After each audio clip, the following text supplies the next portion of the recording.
Mind vault audio book में आपका स्वागत है। जानते हो, कभी कभी मुझे लगता है कि हम सब एक ऐसी रेस में भाग रहे हैं जिसका फिनिशिंग लाइन किसी ने देखा ही नहीं है। हम बस भागे जा रहे हैं, इस उम्मीद में कि शायद अगले मोड़ पर वो चीज मिल जाएगी जिसे सब हैप्पीनेस कहते हैं। मेरा छोटा भाई जैसा दोस्त है अर्जुन, बिल्कुल तुम्हारी तरह मेहनती, थोड़ा सा कंफ्यूज्ड और हमेशा अपनी लाइफ को फिक्स करने की कोशिश में लगा हुआ। कुछ दिन पहले अर्जुन मेरे पास आया। उसके चेहरे पर वो वाली थकान थी जो सोने से दूर नहीं होती। वो मुझसे कहने लगा कि भैया, मैं हर वो चीज कर रहा हूं जो सेल्फ हेल्प बुक्स कहती है। मैं खुद से प्यार करने की कोशिश करता हूं, अपनी स्ट्रेंथ्स पर फोकस करता हूं, हर सुबह आईने के सामने खड़े होकर कहता हूं कि आई एम द बेस्ट। लेकिन सच तो यह है कि अंदर से मैं और भी खाली महसूस कर रहा हूं। उसकी बातें सुनकर मुझे हंसी भी आई और थोड़ा दुख भी हुआ, क्योंकि अर्जुन उस जाल में फंसा था जिसे दुनिया डॉक्ट्रिन ऑफ अप कहती है। हम सबको सिखाया गया है कि अगर खुश रहना है तो हमेशा ऊपर की तरफ देखो, ऊंचा उठो, खुद को औरों से बेहतर साबित करो। लेकिन मजे की बात यह है कि जितनी जोर से हम ऊपर चढ़ने की कोशिश करते हैं, उतनी ही बुरी तरह हम नीचे गिरते हैं। मैंने अर्जुन को अपने पास बिठाया और कहा कि देख भाई, ये जो तेरी बेचैनी है ना, ये असल में एक इशारा है। हम जिस रास्ते पर सुख ढूंढ रहे हैं वो रास्ता ही गलत है। असल में सच तो यह है कि हम ऊपर चढ़कर कभी उस सुकून तक नहीं पहुंच सकते जिसे हम हेवन या हैप्पीनेस कहते हैं। वहां पहुंचने का रास्ता चढ़ने में नहीं, बल्कि गिरने में है। अर्जुन की शादीशुदा जिंदगी में भी आजकल काफी कड़वाहट थी। उसकी पत्नी सिया कुछ दिनों के लिए अपने मायके चली गई थी। घर में सन्नाटा था और उस सन्नाटे में अर्जुन को अपनी कमियां बहुत शोर करती हुई सुनाई दे रही थी। उसने मुझसे कहा कि भैया, मुझे समझ नहीं आता कि सिया को मुझसे शिकायत क्या है। मैं तो अपनी तरफ से सब परफेक्ट करने की कोशिश करता हूं। मैंने उसे समझाया कि अर्जुन, समस्या ये नहीं है कि तू परफेक्ट नहीं है। समस्या ये है कि तू परफेक्ट दिखने की इतनी कोशिश कर रहा है कि तूने अपनी असलियत को कहीं बहुत गहरे छुपा दिया है। हम अक्सर दूसरों को ये दिखाने में अपनी पूरी ताकत लगा देते हैं कि हमारी लाइफ कितनी सॉर्टेड है, हम कितने काबिल हैं। लेकिन इसी चक्कर में हम उन रिश्तों से दूर हो जाते हैं जो हमारी कमियों को गले लगाने के लिए बने थे। ये बिल्कुल वैसा ही है जैसा लहीज ड्रीम में हुआ था। याद है, उस कहानी में कुछ लोग फल तक पहुंचने के लिए ऊपर की तरफ हाथ बढ़ा रहे थे। उन्हें लगा कि बस हाथ बढ़ाओ और सुख मिल जाएगा। लेकिन जैसे ही दुनिया ने उनका मजाक उड़ाया, वे शर्मिंदा होकर गिर गए और खो गए। लेकिन एक दूसरा ग्रुप भी था। उन्होंने कुछ अलग किया। वे फल तक पहुंचे, लेकिन उन्होंने उसे तोड़कर खाने के लिए ऊपर हाथ नहीं बढ़ाया, बल्कि वे नीचे गिर पड़े। वे झुक गए। और मजे की बात यह है कि सिर्फ वही लोग उस सुख का स्वाद ले पाए जो रुक गए और टिक गए। मैंने अर्जुन से पूछा कि क्या तुझे कभी ऐसा लगा है कि तू खुद को अप महसूस कराने के लिए दूसरों को नीचे देख रहा है? अर्जुन थोड़ा झिझका, फिर उसने एक किस्सा सुनाया। उसने बताया कि पिछले हफ्ते वो अपनी कार से ऑफिस जा रहा था और रास्ते में एक पुरानी खटारा सी कार रुकी हुई थी। उसमें से 4 लड़के निकले जिनके बाल अजीब से थे, टैटू बने हुए थे और कपड़े थोड़े डरावने थे। अर्जुन ने अपनी खिड़की चढ़ा ली और मन ही मन सोचने लगा कि ये लोग कितने आवारा हैं, समाज पर बोझ है। लेकिन तभी उसकी कार अचानक बंद हो गई। पेट्रोल खत्म हो गया था। उन अजीब दिखने वाले लड़कों ने ही अपनी कार रोकी और अर्जुन की मदद की। अर्जुन ने महसूस किया कि वो अपने मिशनरी हेयरकट और साफ सुथरे कपड़ों की वजह से खुद को उनसे बेहतर समझ रहा था, जबकि उस वक्त असल इंसानियत वो लड़के दिखा रहे थे। यही तो है वो रेममटम, वो ऊंचा चबूतरा जिसे हम अपने मन में बना लेते हैं और वहां खड़े होकर दूसरों को जज करते हैं। हमें लगता है कि हम अप हैं क्योंकि हम कुछ नियमों का पालन कर रहे हैं, लेकिन असल में हमारा दिल तो पत्थर होता जा रहा है। मैंने उसे एक और बात समझाई जो शायद सुनकर अजीब लगे। मैंने कहा कि अर्जुन, जब हम बहुत लो महसूस करते हैं ना, तो दुनिया कहती है कि don't be hard on yourself, love yourself. लेकिन क्या तूने कभी सोचा है कि जीसस ने कभी सेल्फ लव की बात ही नहीं की? उन्होंने तो हमेशा पिता से और दूसरों से प्यार करने की बात की। ये जो खुद से प्यार करना है ना, ये अक्सर एक तरह का सेल्फ इंडल्जेंस बन जाता है।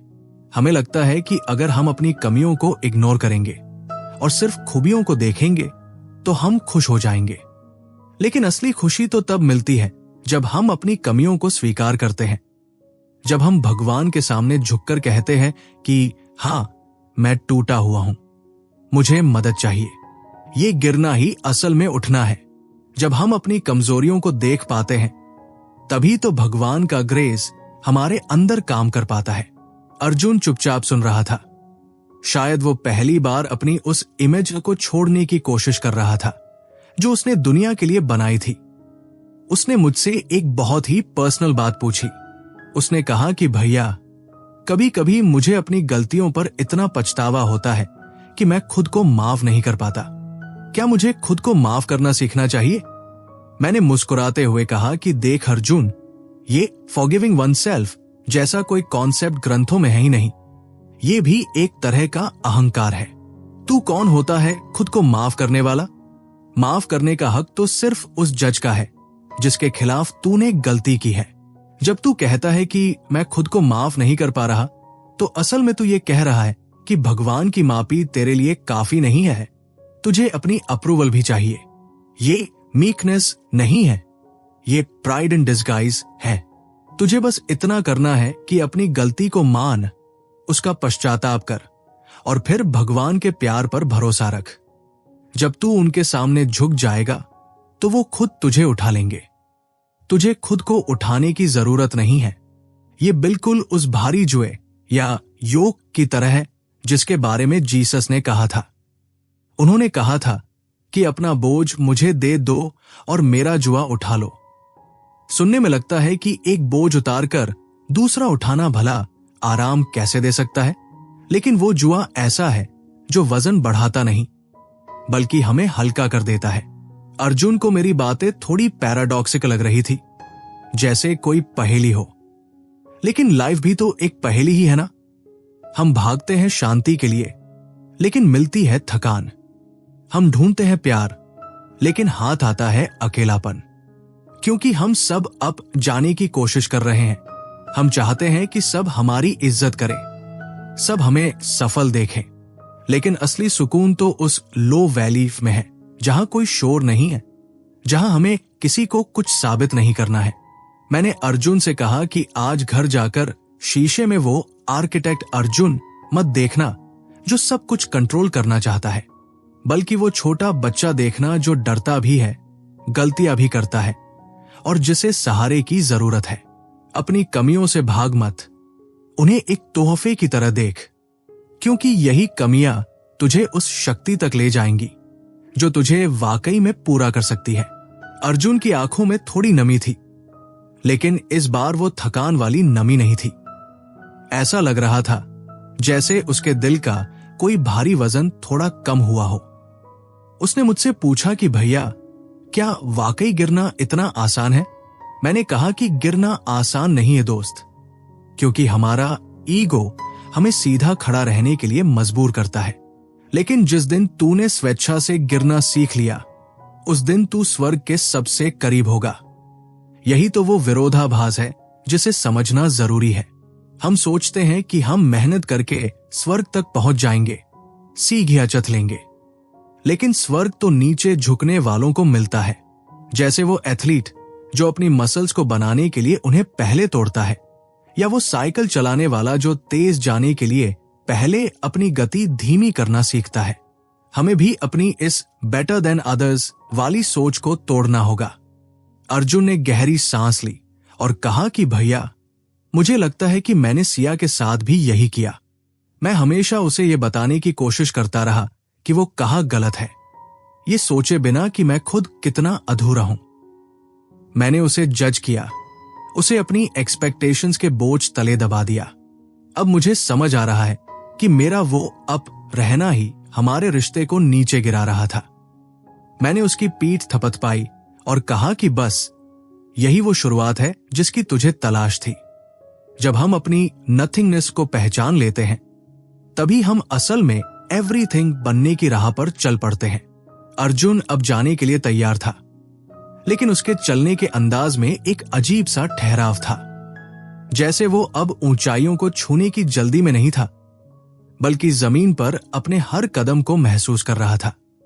माइंड वॉल्ट ऑडियो बुक के इस सफर में अभी बहुत कुछ बाकी है। अर्जुन की ये कहानी तो बस एक शुरुआत है उस बड़े सच की ओर जो हमारी सोच को पूरी तरह बदलने वाला है। अभी तो उसने सिर्फ गिरना शुरू किया है और देखना यह है कि ये गिरावट उसे कितनी ऊंचाइयों तक ले जाती है। अगले दिन जब मैं अर्जुन से मिला तो वो अपने लैपटॉप पर कुछ पुराने दोस्तों की तस्वीरें देख रहा था। उसके चेहरे पर एक अजीब सी मुस्कुराहट थी, वैसी वाली जो हम तब पहनते हैं जब हम खुद को दूसरों से कंपेयर कर रहे होते हैं। उसने मुझसे कहा कि भैया देखिए ना, मेरे साथ वाले लड़के कहां से कहां पहुंच गए। कोई सीईओ बन गया है, कोई दुनिया घूम रहा है, और एक मैं हूं जो अपनी छोटी सी गृहस्थी संभालने में भी स्ट्रगल कर रहा हूं। अर्जुन की ये बात सुनकर मुझे उस प्राचीन कहानी की याद आ गई जो डॉक्ट्रिन ऑफ अप के खतरे को समझाती है। मैंने उससे कहा कि अर्जुन, तू अनजाने में उसी रेममटम पर चढ़ने की कोशिश कर रहा है जिसे जोरामाइट्स ने बनाया था। वो लोग एक ऊंचा चबूतरा बनाते थे और उस पर खड़े होकर भगवान को धन्यवाद देते थे कि वे दूसरों से बेहतर हैं, वे चुनिंदा हैं, और बाकी सब तो नरक में जाने के लिए बने हैं।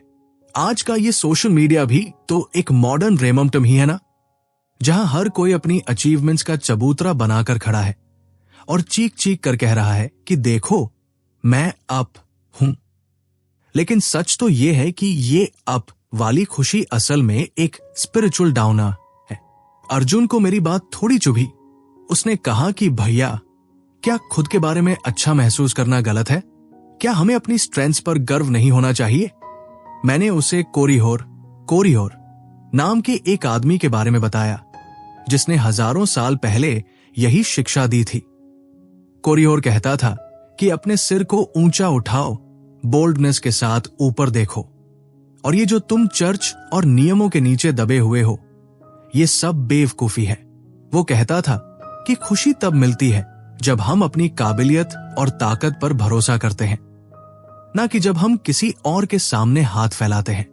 ये बातें सुनने में बहुत एम्पावरिंग लगती है, बिल्कुल आज की सेल्फ हेल्प बुक्स की तरह। लेकिन जानते हो कोरिहोर का अंत क्या हुआ? जो आदमी अप रहने का सबसे बड़ा प्रचारक था, उसे ही पैरों तले कुचल दिया गया और वो बहुत ही बुरी तरह नीचे गिर गया। ये एक बहुत बड़ा आयरनी है। जो लोग खुद को बचाने के लिए ऊंचा उठने की कोशिश करते हैं, वही सबसे पहले अपनी खुशी खो देते हैं। फिर अर्जुन ने अपनी आंखें झुका ली और बड़े ही धीमे स्वर में कहा कि भैया, सच तो यह है कि मैं अप महसूस करने के लायक भी नहीं हूं। उसने मुझे अपने स्कूल के दिनों का एक किस्सा सुनाया जो आज भी उसके मन में एक कांटे की तरह चुभता था। 7वीं क्लास में एक लड़की ने उसे सबके सामने मन की ईयर्स कहकर चिढ़ाया था। उस छोटी सी बात ने अर्जुन के अंदर इतनी शर्म भर दी थी कि वो महीनों तक आईने में अपनी शक्ल देखने से डरता था। उसे लगता था कि हर कोई उसे उसी नजर से देख रहा है। उसने कहा कि भैया, तब से आज तक जब भी कोई मेरी तारीफ करता है, मुझे अंदर से लगता है कि मैं एक फ्रॉड हूं। मैंने अर्जुन का हाथ पकड़ा और कहा कि देख भाई, ये जो तू महसूस कर रहा है ना, ये डाउन होने का दूसरा खतरनाक रूप है। एक डाउन वो होता है जो हमें भगवान के करीब लाता है, जिसे मीकनेस कहते हैं। लेकिन तू जिस डाउन में फंसा है वो सेल्फ पिटी है, वो निराशा है। तू डाउन बिफोर द लॉर्ड होने के बजाय डाउन ऑन योर सेल्फ हो गया है। ये बिल्कुल वैसा ही है जैसा अल्मा ने उन गरीब जोरामिट्स को समझाया था जिन्हें चर्च से बाहर निकाल दिया गया था क्योंकि उनके कपड़े फटे हुए थे। अल्मा ने उनसे कहा कि तुम्हारा डाउन महसूस करना एक आशीर्वाद है, क्योंकि जब इंसान मजबूरन झुकता है तब वो पश्चाताप, रिपेंटेंस का रास्ता ढूंढता है। लेकिन अगर तू सिर्फ इसलिए दुखी है क्योंकि तू अपनी अप होने की उम्मीदों पर खरा नहीं उतर पाया, तो ये भी एक तरह का अहंकार ही है। तू खुद से नाराज है क्योंकि तू परफेक्ट नहीं बन पाया। अर्जुन को समझाने के लिए मैंने उसे एक बहुत ही मजेदार साइंटिफिक एनालॉजी दी, जो आइंस्टाइन के प्रकाश की गति, स्पीड ऑफ लाइट वाले सिद्धांत पर आधारित है। मैंने कहा कि सोच अर्जुन, तू एक कार चला रहा है और तेरे पास से एक ट्रक गुजरता है। अगर तू अपनी स्पीड बढ़ा दे तो तुझे वो ट्रक धीरे धीरे आगे बढ़ता हुआ दिखेगा। तू उसके करीब पहुंच सकता है, लेकिन लाइट के साथ ऐसा नहीं होता। तू चाहे कितनी भी तेज कार चला ले, लाइट हमेशा तुझसे उतनी ही तेज गति से दूर जाएगी जितनी वो एक खड़े हुए आदमी से दूर जाती है। तू लाइट को कभी पकड़ नहीं सकता, उसके करीब भी नहीं पहुंच सकता। हम सब भी उस लाइट के पीछे भाग रहे हैं, अपनी मेहनत और अच्छाई की कार चलाकर। कोई 60 की स्पीड पर है, कोई 90 की, और हमें लगता है कि जो 90 पर है वो लाइट के ज्यादा करीब है। लेकिन सच तो यह है कि भगवान की महिमा और पवित्रता उस लाइट की तरह है जिससे हम सब इक्वली और इन्फिनिटली दूर है। चाहे तूने एक नियम तोड़ा हो या 99, तू उस लाइट से उतना ही दूर है जितना कि कोई और। ये सुनकर अर्जुन को जैसे एक बहुत बड़ा झटका लगा। उसने कहा कि भैया, तो फिर मेहनत करने का फायदा क्या? अगर हम सब बराबर ही दूर हैं, तो अच्छे काम क्यों करें? मैंने हंसकर कहा कि यही तो वो मर्सीफुल सच है जो जेम्स ने समझाया था। जब हमें यह समझ आता है कि हम में से कोई भी अपने दम पर उस लाइट तक नहीं पहुंच सकता, तब हमारे अंदर से दूसरों को जज करने की बीमारी खत्म हो जाती है। हमें यह एहसास होता है कि हमें भी उस सेवियर की उतनी ही जरूरत है जितनी किसी और को। हम सब एक ही नाव में हैं जिसमें छेद है, बस किसी का छेद बड़ा है और किसी का छोटा, लेकिन नाव सबकी डूब रही है। ये सच्चाई हमें हताश नहीं करती, बल्कि हमें एक आजादी देती है। अब तुझे ये साबित करने की जरूरत नहीं है कि तेरी नाव औरों से कम डूब रही है। तुझे बस उस हाथ को थामना है जो तुझे बचाने के लिए बढ़ा हुआ है। अर्जुन ने गहरी सांस ली, जैसे वो इस भारी भरकम सच को पचाने की कोशिश कर रहा हो। मैंने उसे बताया कि देख भाई, ये जो गिल्ट तुझे महसूस होती है ना, ये असल में एक गिफ्ट है। ये तुझे याद दिलाती है कि तेरी कार की स्पीड काफी नहीं है, लेकिन दुनिया और कोरिहोर जैसे लोग तुझे इस गिल्ट से भागना सिखाएंगे। वे कहेंगे कि don't feel guilty, look up with boldness. लेकिन अगर तुझे अपनी बीमारी का पता ही नहीं चलेगा, तो तू डॉक्टर के पास कैसे जाएगा? खुशी तब नहीं मिलती जब हम अपनी आंखों पर पट्टी बांधकर खुद को महान समझने लगते हैं। खुशी तब मिलती है जब हम अपनी नथिंगनेस को स्वीकार करते हैं और उस प्यार को महसूस करते हैं जो हमारी इस नथिंगनेस के बावजूद हमें गले लगाता है। मैंने अर्जुन को अपनी एक और बात याद दिलाई। जब मैं 15 साल का था और एक गलती की वजह से कई हफ्तों तक भारी मन लेकर घूम रहा था, मुझे लग रहा था कि अगर मैंने अपनी सच्चाई बताई तो लोग मेरे बारे में क्या सोचेंगे। लेकिन जिस दिन मैंने हिम्मत करके अपने बिशप को सब सच बता दिया, उस दिन मुझे लगा जैसे मैं हवा में तैर रहा हूं। वो बोझ जो मैंने खुद उठा रखा था, वो भगवान ने एक पल में हल्का कर दिया। अर्जुन, तू भी उसी लाइटनेस का हकदार है, लेकिन वहां तक पहुंचने के लिए तुझे अपने इस अप होने के मुखौटे को उतारना होगा। तुझे अपनी उन गलतियों को जिन्हें तू सालों से छुपाए बैठा है, एक सैक्रिफाइस की तरह भगवान के चरणों में रखना होगा। अर्जुन काफी देर तक चुप रहा। फिर उसने पूछा कि भैया, क्या इसका मतलब यह है कि मुझे अपने उन दोस्तों से भी नहीं जलना चाहिए जो मुझसे आगे निकल गए हैं? मैंने कहा कि जलना तो दूर की बात है, तू उनके लिए भी उतना ही खुश हो पाएगा जितना तू अपनी सफलता पर होता है, बशर्ते तू ये समझ ले कि हम सब एक ही सोर्स से मिलने वाले प्यार के प्यासे हैं। जब तू अपनी नजरों में अप होना छोड़ देगा तो तुझे सब अपने भाई बहन जैसे लगने लगेंगे। तुझे फिर किसी से मुकाबला करने की जरूरत नहीं पड़ेगी। माइंड वॉल्ट ऑडियो बुक के इस हिस्से में अर्जुन ने ये तो समझ लिया कि उसकी कार की स्पीड उसे लाइट तक नहीं ले जा सकती, लेकिन अभी उसके अंदर का वो आर्किटेक्ट पूरी तरह शांत नहीं हुआ था। उसे लग रहा था कि शायद वो अपनी गिल्ट को ही अपना नया चबूतरा बना लेगा।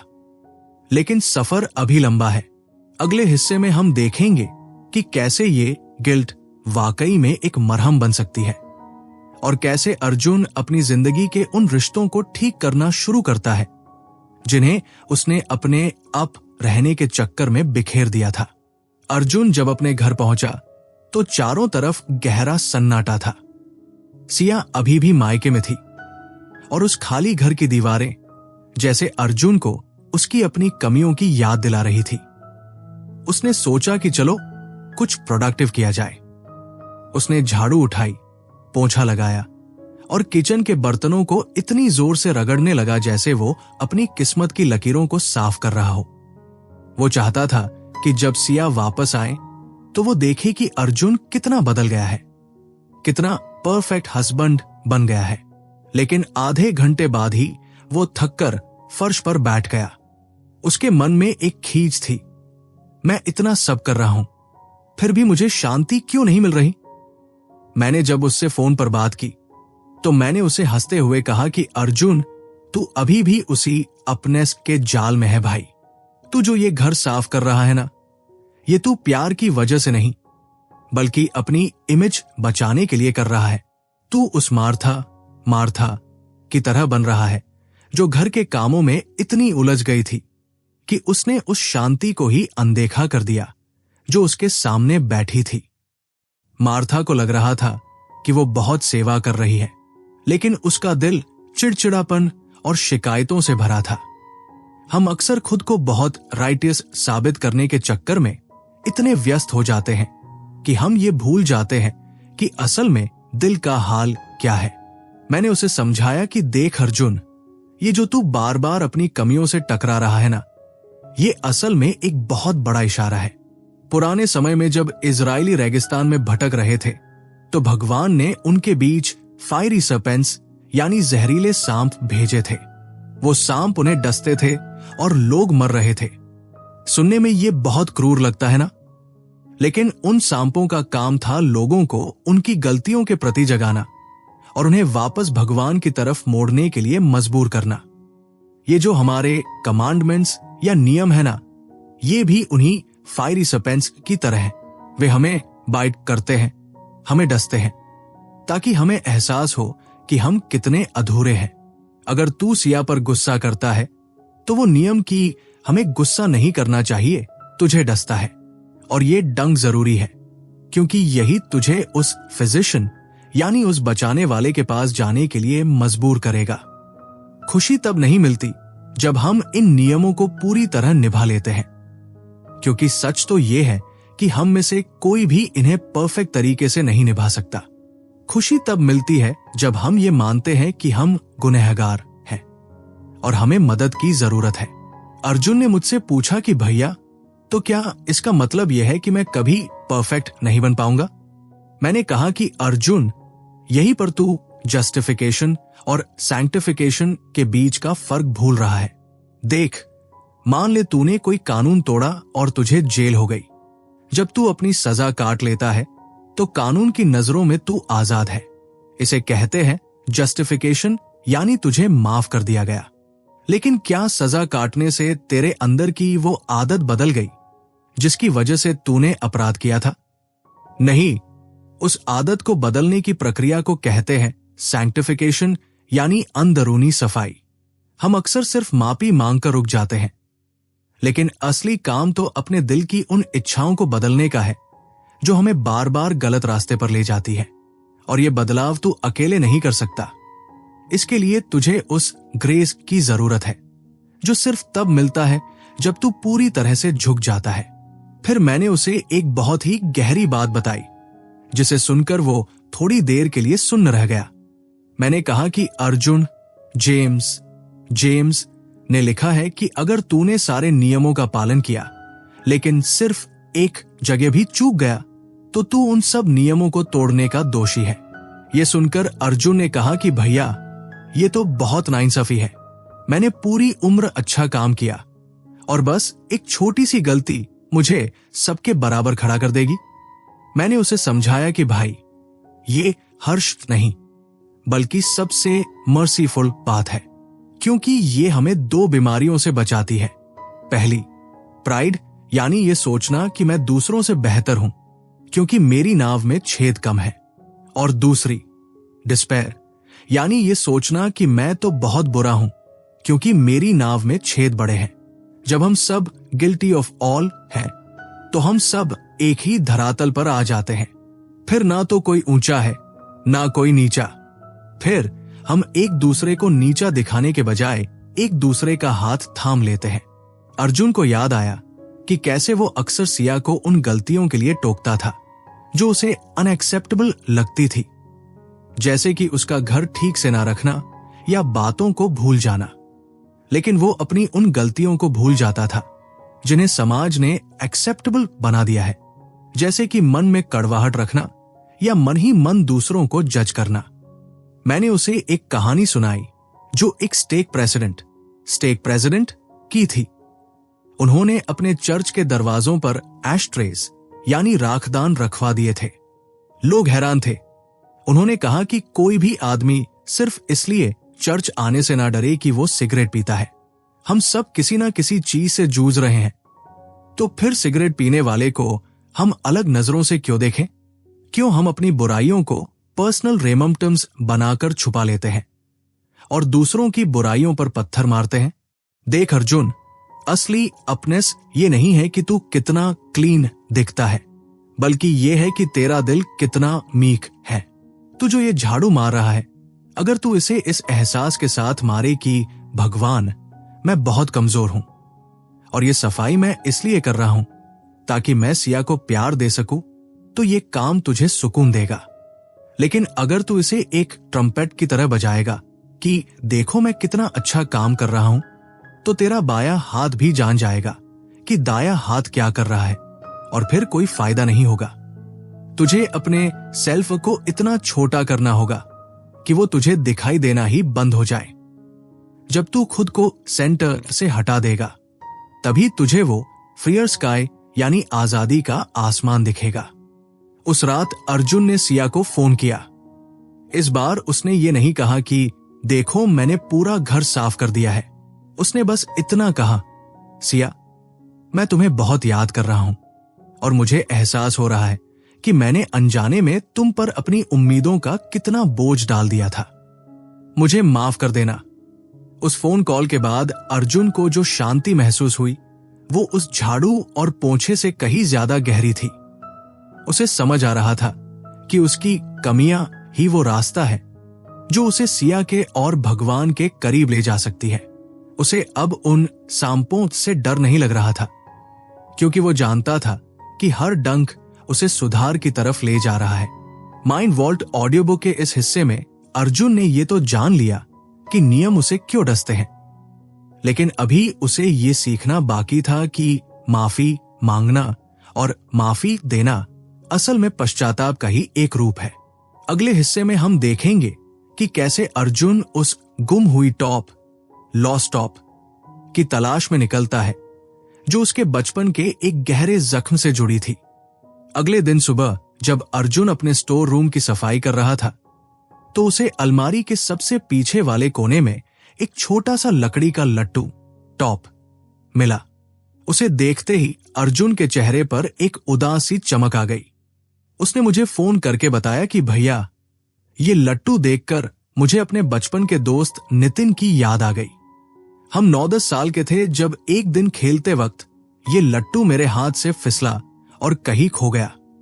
नितिन इतना नाराज हुआ कि उसने मुझे मारने की धमकी दी और हम दोनों के बीच बातचीत बंद हो गई। करीब 1 साल तक हम एक दूसरे के पड़ोसी होने के बावजूद अजनबियों की तरह रहे। अगर मेरी बॉल उसके आंगन में जाती तो वो उसे दूर फेंक देता और मैं भी वही करता। 1 साल बाद जब वो लट्टू गार्डन में मिला, तब जाकर हमारी दोस्ती फिर से शुरू हुई। अर्जुन ने कहा कि भैया, मुझे अब समझ आ रहा है कि हम बड़े होकर भी वही कर रहे हैं। हम अपने मन में नफरत और शिकायतों के खोए हुए लट्टू, लॉस्ट टॉप्स पाल लेते हैं और तब तक सामने वाले को माफ नहीं करते जब तक वो चीज मिल नहीं जाती। मैंने अर्जुन से कहा कि देख भाई, ये फॉरगिवनेस शब्द ही हमें थोड़ा गुमराह कर देता है। हमें लगता है कि माफ करना एक बहुत महान काम है जो हम दूसरों पर उपकार, फेवर की तरह करते हैं। हमें लगता है कि सामने वाला जब तक माफी नहीं मांगेगा या अपनी गलती नहीं सुधारेगा, हम उसे माफ नहीं करेंगे। लेकिन असल में जब तू किसी के खिलाफ अपने दिल में कड़वाहट रखता है तो तू प्यार करने के उस सबसे बड़े नियम को तोड़ रहा होता है। इसलिए जब तू किसी को माफ करता है तो तू उस पर कोई एहसान नहीं कर रहा होता, बल्कि तू खुद पश्चाताप, रिपेंटेंस कर रहा होता है। उस नफरत को छोड़ने का पश्चाताप जो तूने अपने दिल में पाल रखी थी। माफी मांगना सामने वाले की जरूरत हो सकती है, लेकिन माफ करना पूरी तरह से तेरी अपनी रिपेंटेंट लाइफ का हिस्सा है। याद है भगवान की प्रार्थना, लॉर्ड्स प्रेयर? उसमें सिर्फ एक ही जगह शर्त, कंडीशन रखी गई है। हमें वैसे ही माफ करना जैसे हम दूसरों को माफ करते हैं। अगर हम दूसरों के लिए अपने दिल के दरवाजे बंद रखेंगे तो भगवान की माफी भी हम तक नहीं पहुंच पाएगी। अर्जुन थोड़ी देर चुप रहा, फिर उसने एक ऐसी बात कही जो हम सब कभी ना कभी महसूस करते हैं। उसने कहा, भैया, नितिन को माफ करना तो फिर भी आसान है, लेकिन मैं खुद को कैसे माफ करूं? सिया के साथ मैंने जो बर्ताव किया उसके लिए मैं खुद को मरे हुए दिल से देख रहा हूं। मैंने अर्जुन को समझाया कि देख भाई, ये जो फॉरगिविंग वनसेल्फ यानी खुद को माफ करने की बात है ना, ये सुनने में बहुत अच्छी लगती है, लेकिन सच तो ये है कि ये भी एक तरह का छुपा हुआ अहंकार, प्राइड इन डिस्गाइज है। तू कौन होता है खुद को जज करने वाला या माफ करने वाला? तू खुद से इसलिए नाराज है क्योंकि तेरी अपनी परफेक्ट इमेज टूट गई है। तू इस बात से दुखी है कि मैं इतना बुरा कैसे हो सकता हूं? तुझे खुद को माफ करने की जरूरत नहीं है, तुझे बस रिपेंट करने की जरूरत है। मैंने उसे नेफी के उस विलाप, लैमेंट के बारे में बताया जो उसने तब किया था जब वो अपनी कमियों से बहुत परेशान था। उसने ये नहीं कहा कि मुझे खुद को माफ करना सीखना होगा। उसने कहा, ओह, मैं कितना अभागा इंसान हूं। मेरा दिल अपनी गलतियों की वजह से दुखी है। लेकिन फिर उसने अपना ध्यान अपनी कमियों से हटाकर भगवान के प्यार की तरफ मोड़ दिया। उसने कहा कि जब भगवान ने मुझे इतना प्यार दिया है तो मैं क्यों दुखी रहूं और शैतान को अपने दिल में जगह दूं? अर्जुन, जब तू कहता है कि तू खुद को माफ नहीं कर पा रहा तो तू असल में भगवान के उस फैसले को चुनौती दे रहा है जिसमें उसने तुझे माफ कर दिया है। अगर वो महान जज तुझे नहीं सजा दे रहा तो तू अपने आप को कोड़ों से क्यों मार रहा है? ये सेल्फ लोथिंग तुझे सुधार नहीं रही, बल्कि तुझे और भी कमजोर बना रही है। तभी अर्जुन का पालतू कुत्ता शेरू उसके पास आकर अपनी पूंछ हिलाने लगा। अर्जुन ने उसे प्यार से सहलाया और कहा, भैया, ये शेरू भी अजीब है।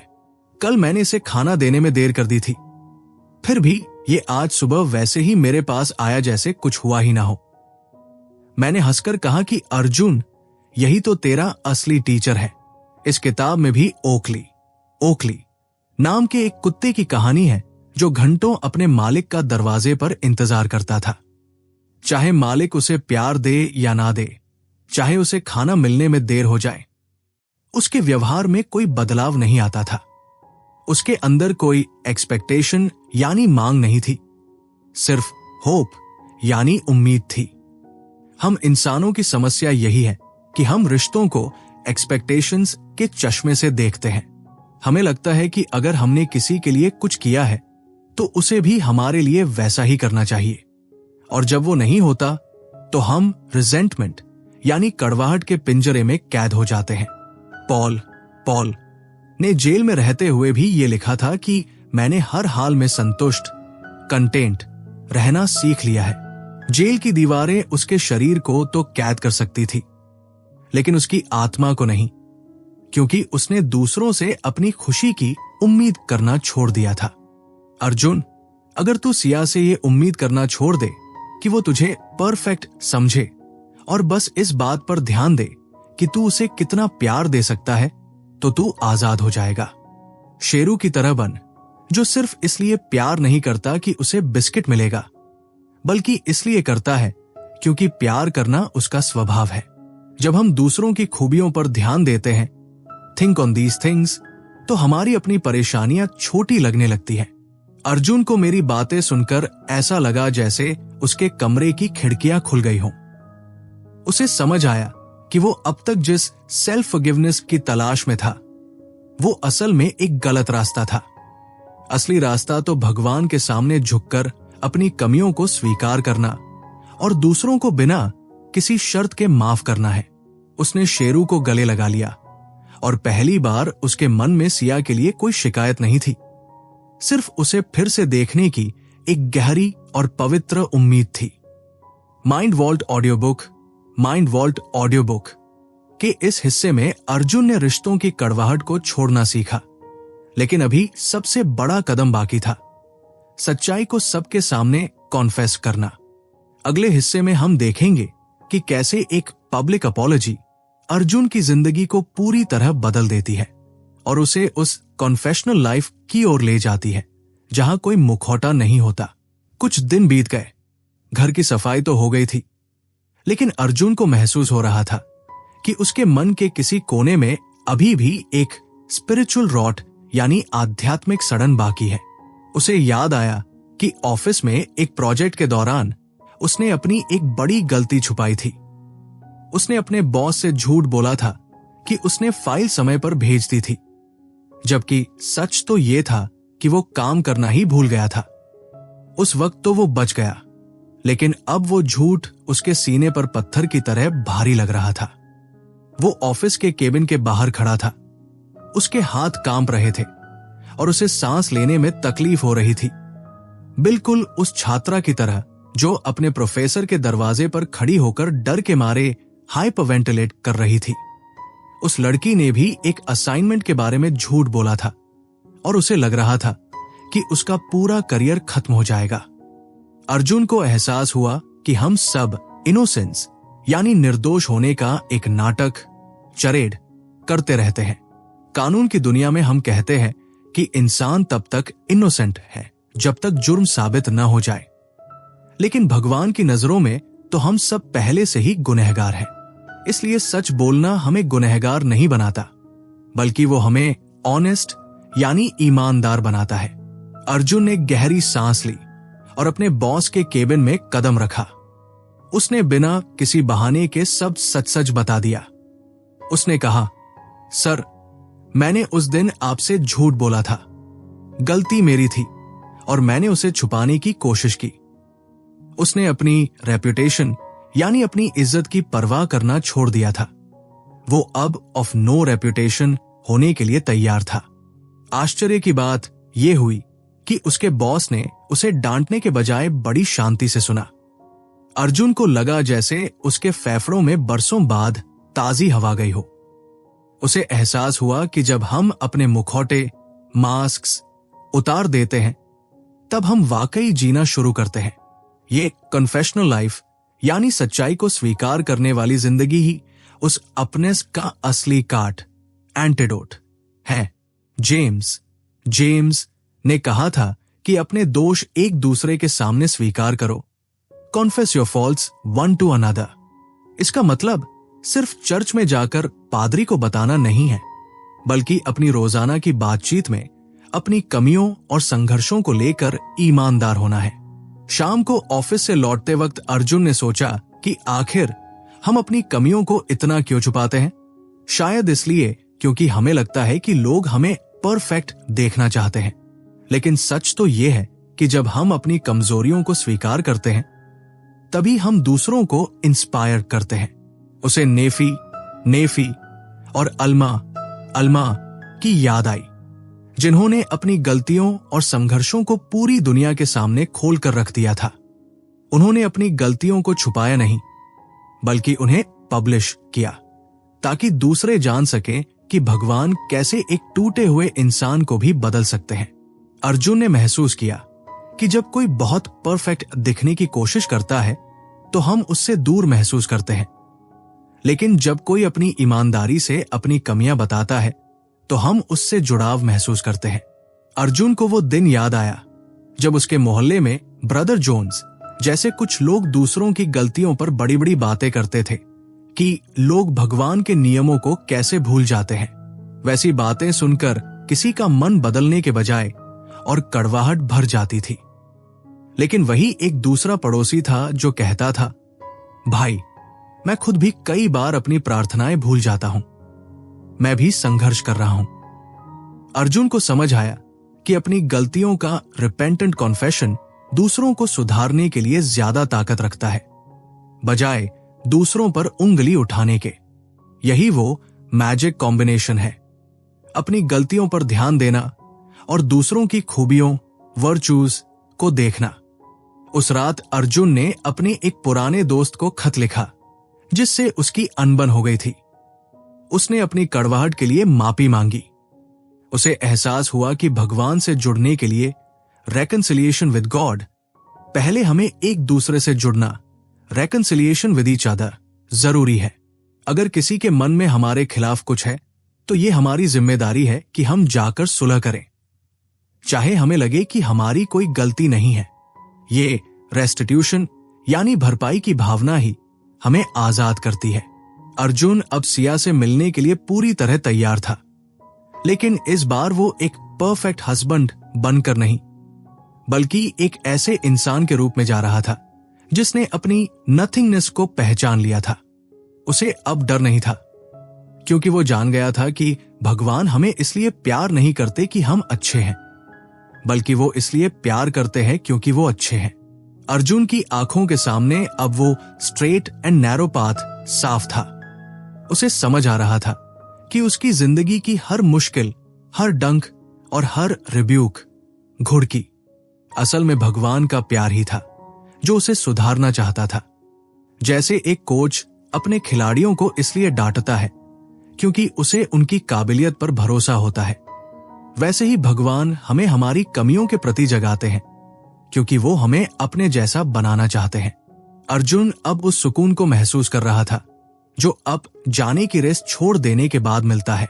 माइंड वॉल्ट ऑडियो बुक के इस सफर का सबसे बड़ा मोड़ अब करीब था। अर्जुन की सिया से मुलाकात और वो अंतिम एहसास जहां अप और डाउन के सारे मायने बदल जाने वाले थे। सिया के मायके के घर के बाहर खड़े होकर अर्जुन ने एक गहरी सांस ली। उसे याद आया कि कैसे कुछ दिन पहले तक वो यहां एक शिकायती बनकर आता था, ये उम्मीद लेकर कि सिया अपनी गलतियां मानेगी और वो उसे एक बड़े दिल वाले इंसान की तरह माफ कर देगा। लेकिन आज उसके अंदर वो अपनेस वाली अकड़ नहीं थी। उसे अचानक उस एलिवेटर वाले सपने की याद आई जिसमें एक बेटा अपने पिता के साथ ऊपर की तरफ जा रहा था।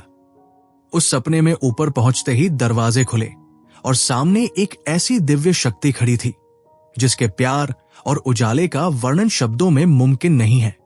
उस दिव्य हस्ती ने अपनी बाहें फैला दी और वो लड़का दौड़कर उनके गले लग गया।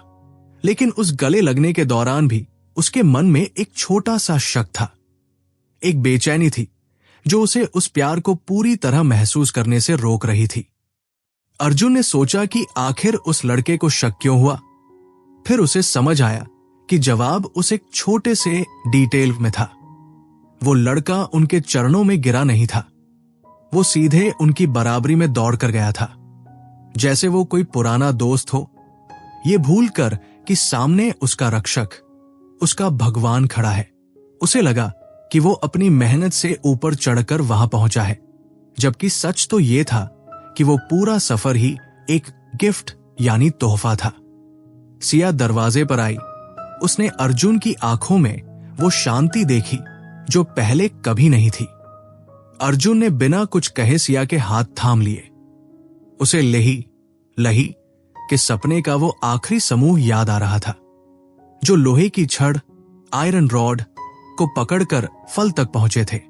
उस समूह की सबसे बड़ी खूबी ये नहीं थी कि उन्होंने रास्ता पार कर लिया, बल्कि ये थी कि फल तक पहुंचने के बाद वे नीचे गिर पड़े, फेल डाउन। उन्हें मजाक उड़ाने वाली उस ग्रेट एंड स्पेशियस बिल्डिंग की परवाह नहीं थी जो हवा में बहुत ऊंची खड़ी थी। वे नीचे गिर गए और इसीलिए वे उस फल का स्वाद ले पाए, जबकि ऊपर की तरफ हाथ बढ़ाने वाले लोग शर्मिंदा होकर खो गए थे। अर्जुन को अब समझ आ रहा था कि up is down and down is up, बशर्ते हम भगवान के सामने झुके हुए हों।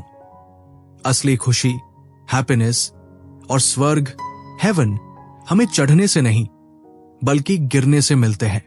ये गिरना हारना नहीं है, बल्कि ये तो अपनी अकड़ को छोड़कर उस असीम प्यार, लव ऑफ गॉड में डूब जाना है जो हमेशा से हमारे सामने था।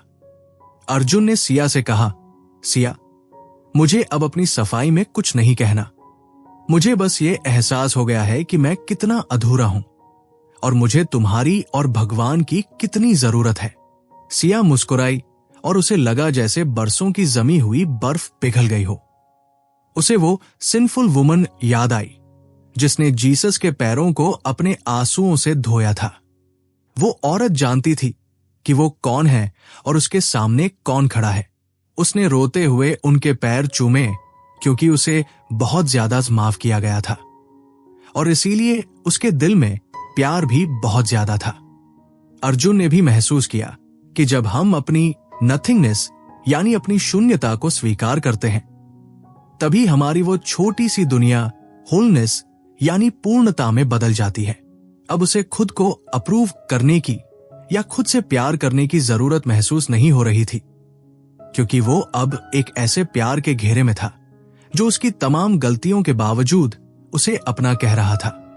सिया के साथ वापस घर लौटते हुए अर्जुन को महसूस हुआ कि रास्ते वही हैं, शहर वही है, लेकिन उसकी देखने वाली नजरें बदल गई हैं। उसे अब हर मुश्किल एक सबक लग रही थी और हर गलती सुधार का एक मौका। उसने लोहे की उस छड़ यानी भगवान के शब्दों को और मजबूती से पकड़ लिया था, ये जानते हुए कि रास्ता संकरा है पर मंजिल बहुत मीठी है। उसे अब उस ग्रेट एंड स्पेशियस बिल्डिंग का शोर सुनाई नहीं दे रहा था, क्योंकि उसके दिल में अब वो परफेक्ट ब्राइटनेस ऑफ होप यानी उम्मीद की एक पवित्र चमक थी। उसने जान लिया था कि गिरना ही असल में उड़ना है और झुकना ही असल में ऊपर उठना है। घर पहुंचकर जब उसने अपनी डायरी बंद की तो उसके कमरे का सन्नाटा अब डरावना नहीं था, बल्कि वो एक सुकून भरी प्रार्थना जैसा था। जानते हो, अर्जुन की ये कहानी सिर्फ उसकी नहीं है, ये हम सबकी है। हम सब भी अक्सर उसी अप जाने की दौड़ में थक जाते हैं, ये भूलकर कि शांति तो नीचे झुकने में है। माइंड वॉल्ट ऑडियो बुक के इस सफर में हमने देखा कि कैसे एक सरप्राइजिंग पाथ यानी एक हैरान कर देने वाला रास्ता हमें उस मंजिल तक ले जाता है जिसे हम दुनिया के शोर में ढूंढ रहे थे। बस याद रखना कि कभी कभी गिरना ही सबसे बड़ी जीत होती है, बशर्ते हम सही जगह और सही शख्स के सामने गिरे। इसी उम्मीद के साथ कि आपको भी अपनी जिंदगी का वो डिवाइन पैराडॉक्स मिल जाए जो आपको हल्का कर दे, मैं आज आपसे विदा लेता हूं। अपनी रूह की उस खामोशी को सुनते रहिए, क्योंकि वहीं से आपकी असली उड़ान शुरू होगी। माइंड वॉल्ट ऑडियो बुक सुनने के लिए आपका बहुत बहुत शुक्रिया।